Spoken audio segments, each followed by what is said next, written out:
Alors bonjour et bienvenue, nous sommes à l'exposition Figuration critique qui se déroule à Bastille Design Center dans le 11e pour leurs 40 ans et nous sommes avec Laurence Simon. Bonjour Laurence. Bonjour.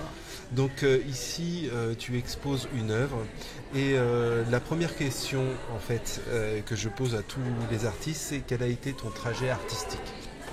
Mon trajet artistique, c'est une question très très vaste puisque je suis très jeune dans le sens que ça fait effectivement tant d'années que je peins que mon trajet artistique, ça a été d'abord les Beaux-Arts à Paris, après ça a été un long voyage en Italie et puis après c'est peinture. C'est un travail quotidien depuis très très longtemps. Voilà, c'est tout ce que je peux dire. Donc avec des voyages, des influences très marquées par l'Italie par exemple où j'ai vécu, par des pays comme la Yougoslavie où j'ai vécu aussi, par d'autres voyages très loin et puis par des voyages intérieurs à l'atelier.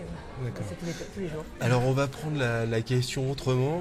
Quand est-ce que tu as découvert que ça te plaisait? Ça c'est J'ai découvert, non, c'est pas difficile du tout parce qu'à 5 ans, il paraît que je disais que je voulais être peintre. Je pense que j'ai un héritage familial avec un grand-père, un arrière-grand-père, un grand-oncle, un arrière-arrière-grand-père peintre. Donc je n'avais pas connu beaucoup, c'est pas du tout. Mais j'ai vécu j'ai vu à l'atelier d'un de mes ancêtres et quand j'étais toute petite et j'ai toujours voulu faire ça. Donc j'ai été orientée immédiatement. J'ai jamais eu de problème de questionnement par rapport à mes choix. Donc ça, c'était... D'accord. Alors là, tu présentes une œuvre que moi je qualifierais un peu de peinture imaginaire. Est-ce que c'était dans ce sens-là? Est-ce que c'est comment toi tu la qualifies déjà au niveau du... Ma peinture est en fait très réaliste. Et je ne pars que de la réalité, D'accord. mais que je transforme. Donc, chaque élément est, bon, j'aime les détails comme on peut voir, donc chaque élément est réel, mais mis dans un univers et avec des assemblages qui n'existent pas en vrai, donc c'est ça qui peut donner ce côté irréel. D'accord. Alors la première impression que j'ai eue, j'avais l'impression que c'était une revendication pour les animaux, parce qu'on y remarque, en fait, j'ai eu l'impression d'y voir des mues, il y a des fourrures. J'ai eu l'impression que c'était une revendication et un peu cet arbre un peu décharné, un peu musculaire et puis en fait quelque chose de comme si la mort pouvait donner naissance à un arbre, à faire pousser quelque chose. Alors, mes revendications ne sont jamais ni écologiques, ni... j'ai pas de message. C'est-à-dire que c'est toujours au départ une fascination esthétique. Un attrait pour des choses que souvent les gens ne regardent pas, des détails qui sont partie du quotidien et qui mis ou agrandis ou mis dans un univers plus enchanteur, disons, que la banalité peuvent devenir peut-être attrayants, mais moi je ne peins pas avec un message. Donc, sauf que le seul message que j'ai, c'est que la peinture est toujours liée à la ruine en fait. Il y a toujours les choses que je regarde et qui me passionnent, je ne sais pas pourquoi, mais heureusement, peut-être sinon je ne les ferais plus. Ce sont toujours des choses très anodines, un quotidien peut-être très très banal, mais le fait qu'elles m'intéressent fait partie de mon univers, mais elles sont liées effectivement à une destruction, à des choses qui vont faire penser à la mort, des choses qui vont, donc de la mort. Après chacun peut y voir effectivement une renaissance. Donc dans cette toile-là, il y a un animal, il n'y en a jamais dans mon travail. Il y a eu des oiseaux récemment, parce que c'est une sorte d'envol que j'ai voulu mettre par rapport à des choses personnelles. Donc là, c'est aussi une petite touche qui ne me ressemble pas en fait, mais qui m'a amusé de réaliser. Parce que dans ma peinture, il n'y a pas d'humain. Donc là, c'est effectivement, c'est plus un objet, c'est effectivement un animal. Mais ma peinture, c'est des lieux que foulent les humains sans arrêt. Et les humains qui ne regardent plus forcément de près ces lieux. Et du coup, parce que si tu parles de pas humain, mais il a quand même ton arbre a quand même des attraits musculaires assez importants quand on regarde. C'est vraiment, il n'y a pas de on va dire, il n'y a pas l'impression de végétal, et c'est sûrement ce que tu as voulu dire. Mais par contre, il y a tissulaire, quelque chose de tissulaire, quelque chose d'organique, plus qu'autre chose. Et toute cette destruction dont tu veux nous faire partager, du moins des petites parts de ce commun qui, toi, t'apparaît faire partie de cette destruction. Est-ce que tu as un petit exemple de cette chose commune qu'on voit et qui, en fait, pour toi, révèle quelque chose de proche de la... je me souviens plus du mot que tu as utilisé, mais proche de la destruction. Ouais. Alors, la première partie de ta question, c'était par rapport à l'humain qu'on peut voir dans l'arbre. Un arbre, c'est très à la mode de parler des arbres. Je crois qu'on a besoin des arbres et que nos sociétés les coupent trop et que ça crée tous les problèmes qu'on connaît. Et qu'effectivement, un arbre, c'est une musculature. Un arbre, c'est des tensions. Donc, c'est les mêmes tensions qu'on peut voir dans le corps humain. Je pense qu'effectivement, c'est pas moi qui ai voulu rendre l'arbre humain, c'est lui qui est. Donc les tensions qui sont là, c'est tout à fait propre de l'arbre. Sinon, après la suite, ça se couche beaucoup. Par rapport par rapport au commun, parce que tu disais que c'est des choses communes, tu peins... Cette toile-là, peut-être pas un bon exemple. Ouais. Dans le sens, j'ai souvent peint des arbres. Mais tu peux parler en fait de tes séries. Alors, les choses communes, c'est-à-dire que je peins beaucoup de voilage quand on traverse Paris. Paris ou n'importe quelle ville, parce que j'aime beaucoup les villes italiennes aussi, donc il y a beaucoup d'échafaudages, il y a beaucoup de maisons qui sont cachées par des drapés. Les drapés, c'est quelque chose qui m'attire, je pense que c'est ma culture artistique, l'histoire de l'art, après tous les drapés depuis l'Antiquité. Donc ces drapés reviennent dans mon travail régulièrement. Et je les trouve dans Paris sans arrêt. C'est-à-dire qu'un échafaudage, je le trouve, si la lumière arrive, des ombres, etc., ça crée quelque chose qui, pour moi, prend une grandeur. Peut-être derrière, c'est pas du tout intéressant, peut-être les plis n'intéressent personne, mais moi, ils me touchent. Et c'est ma façon de montrer quelque chose d'humain dans des objets, puisque c'est un échafaudage. Les sacs font aussi partie, reviennent régulièrement. Pareil, je ne sais pas pourquoi. Est-ce que c'est, alors pareil, comme je disais tout à l'heure, je ne mets pas de message. Est-ce que c'est des sacs laissés par les migrants? Est-ce que c'est des sacs laissés, il y a un trésor dedans? Je ne sais pas ce qu'il y a dedans. Mais en tout cas, c'est recouvert avec des tissus. Donc il y a des plis, il y a suivant les lumières, etc. Il y a des choses qui m'intéressent. Mais en même temps, si ça peut avoir un message, tant mieux. C'est-à-dire que je pense qu'inconsciemment, inconsciemment, il y a quelque chose. Si les choses transmettent quelque chose, je suis tout à fait. Je ne vais pas me revendiquer que je ne suis pas d'accord avec ce message-là. D'accord. Et au contraire.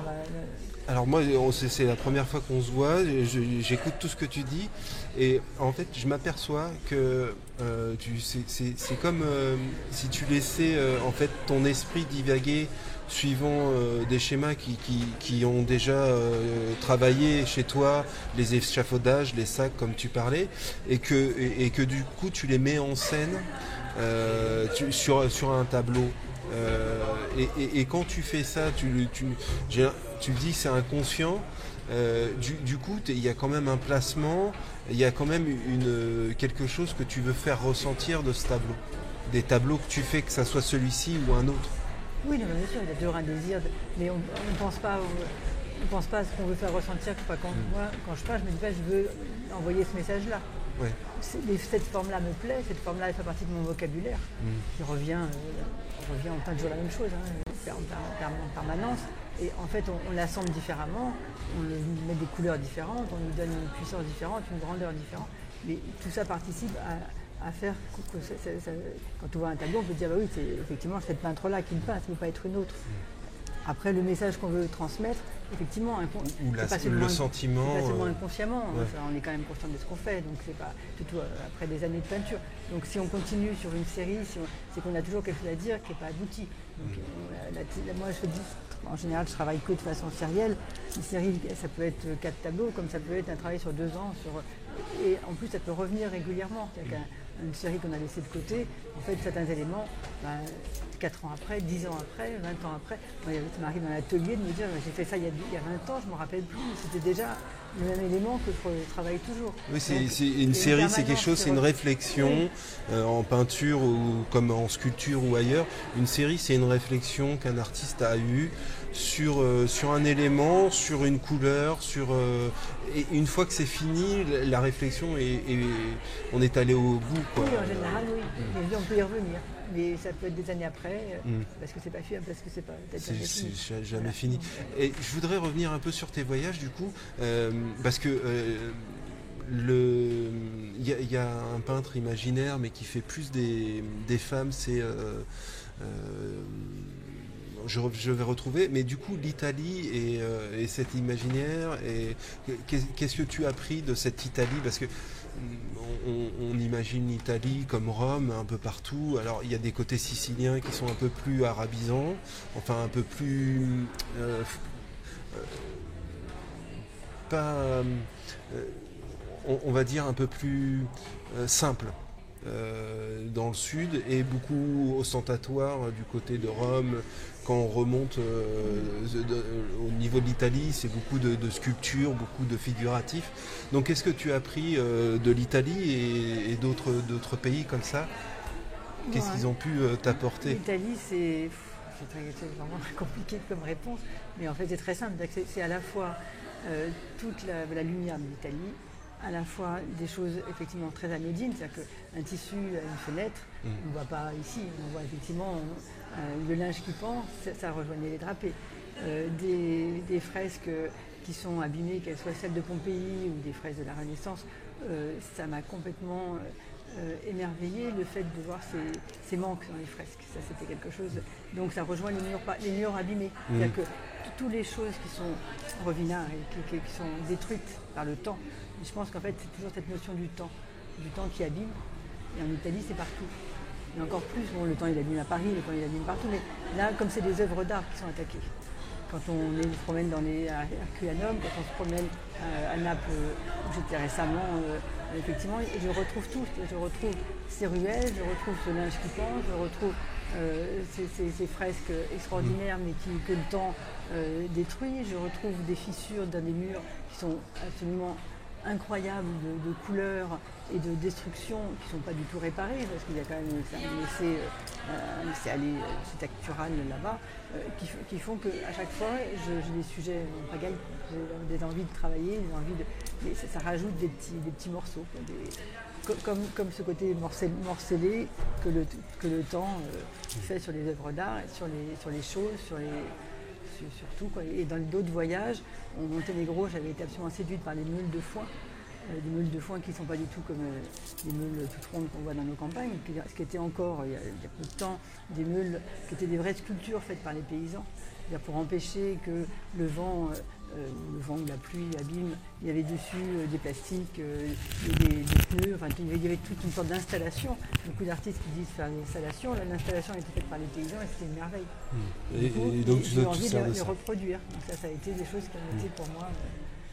alors que qui regarde ça, enfin bon, ça fait partie des...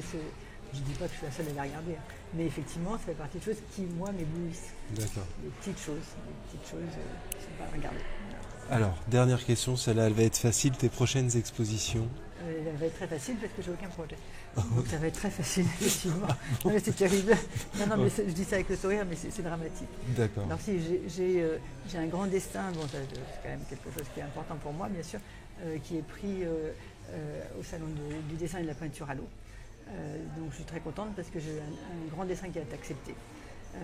Donc ce grand dessin fait partie d'un travail parallèle que je fais à ma peinture depuis maintenant 5-6 ans.